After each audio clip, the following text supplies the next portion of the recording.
राज्यामध्ये स्थानिक स्वराज्य संस्थांच्या निवडणुकीची धामधूम रंगलेली असताना महायुतीमध्ये मोठा गोंधळ आणि राजकीय खतखत दिसून येत आहे। निवडणुकीच्या पार्श्वभूमीवर भाजपमध्ये जोरदार इनकमिंग सुरू आहे आणि या इनकमिंगचा सर्वात मोठा फटका शिवसेना शिंदे गटाला बसल्याचं चित्र स्पष्ट होत आहे।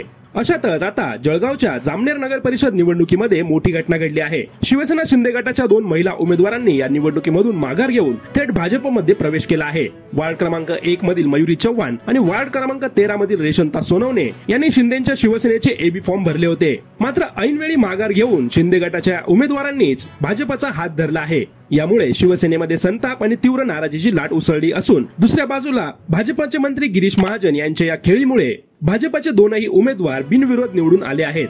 दरम्यान या संपूर्ण प्रकारावर शिवसेनेचे मंत्री गुलाबराव पाटील यांनी नाराजी व्यक्त केली आहे। वरिष्ठ नेत्यांमध्ये एकमेकांचे कार्यकर्ते पळवापळवी न करण्याचा नियम ठरलेला असताना भाजप असे प्रकार करत असेल तर ते चुकीचा असल्याचा घणाघात केला आहे। यासोबतच शिवसेना शिंदे गटाचे नेते भरत पवार यांनी भाजपने दडपशाही, प्रलोभने आणि राजकीय दडपणाचा वापर करून आमचे उमेदवार पळवले असा गंभीर आरोप केला आहे आणि भाजप आमचे पदाधिकारी आणि कार्यकर्ते चोरत आहे असा थेट आरोप केला आहे।